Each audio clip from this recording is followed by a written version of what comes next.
You think you make your own decisions. You don't. Right now, the people around you, your boss, your partner, certain friends, they are running programs inside your mind that you never agreed to install. They don't use chains. They don't use threats. They use something far more effective. They use your own psychology against you. Society taught you that manipulation is obvious. That you'd feel it when someone was controlling you. That's the first lie.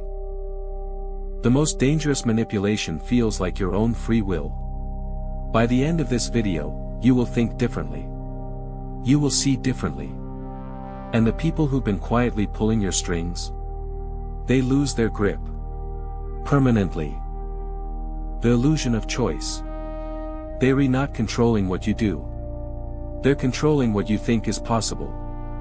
The blue pill lie. You've been told that people either control you, or they don't. That control looks like force. Like aggression.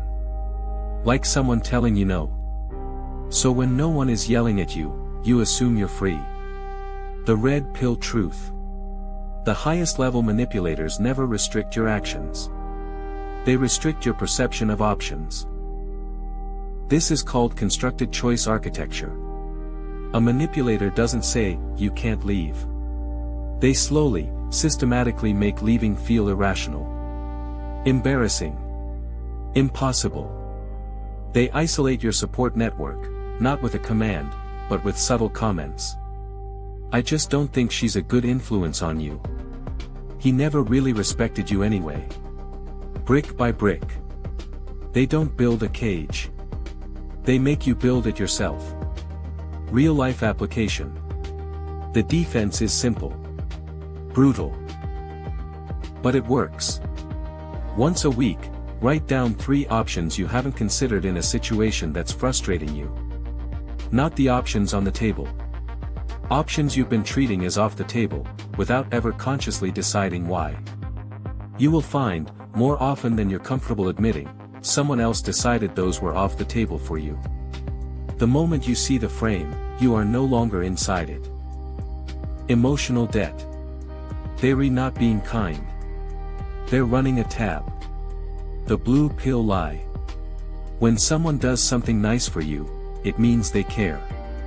Generosity is generosity. Warmth is warmth.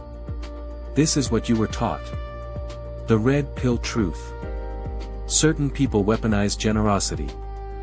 Every gift. Every favor. Every sacrifice they loudly announce, is a deposit into an emotional debt account they are keeping in your name. You never agreed to this account. But when they need something, they will collect. And if you refuse, they won't be angry. They'll be wounded. After everything I've done for you. 5 words. That phrase is a leash. And the person saying it, knows exactly what they're doing. This is the reciprocity trap. Robert Cialdini documented it. But what he didn't fully emphasize, is that sophisticated manipulators give in order to take. From the start. The kindness was never free. Start noticing the pattern of when someone's generosity appears. Does it spike right before they need something? Does it increase after you've shown independence? Generosity with perfect timing is not generosity. It's investment. You don't owe interest on a loan you never took. The countermove is to simply say, you didn't have to do that, and I didn't ask you to. Quietly. Calmly. Once. Watch how they react to that sentence. Their reaction will tell you everything. Interactive test. Stop. Right now, I want you to do something. Think of one person in your life who frequently makes you feel guilty. Don't analyze them yet. Just picture them clearly. Now, for the next 10 seconds, I want you to ask yourself one question only. What do they usually want from me right after I feel that guilt? 10 seconds. Go. If an answer came to you quickly, you already knew. You've known for a long time. The question was never whether it was happening. The question was whether you were ready to see it. Now you are. Let's continue. Identity hijacking.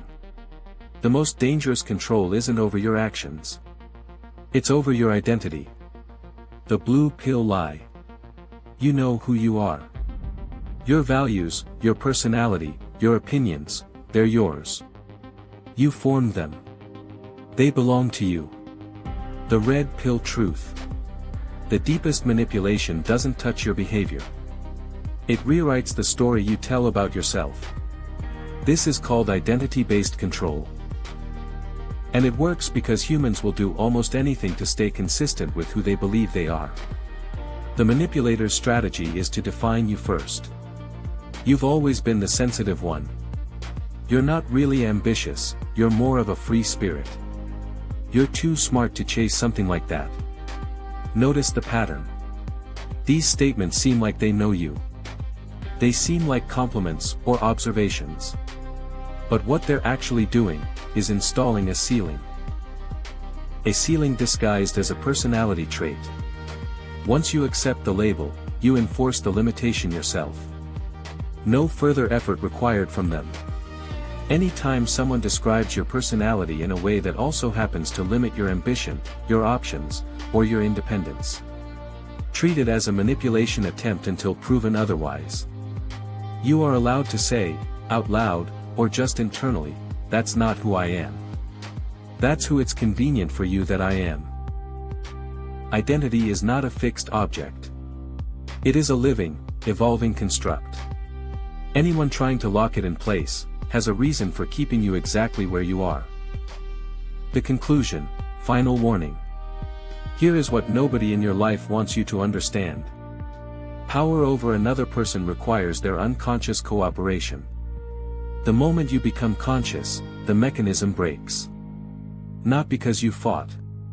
Not because you argued or exposed them or made them admit anything. But because you stopped feeding the system. You stopped feeling guilty on command. You stopped accepting the frame. You stopped wearing the identity they tailored for you. This is not about becoming cold. This is not about becoming a manipulator yourself. It is about becoming unmanipulable. There is a difference between a person who cannot be moved, and a person who chooses when, and by whom, and for what reason. That choice, that is sovereignty. Most people spend their entire lives as a reaction to someone else's agenda. Don't. I want to leave you with one question. Think carefully before you answer, and leave it in the comments below. What is one belief about yourself that you now realize someone else put there? Because the answer to that question is the first wall of your cage. And now you see the door.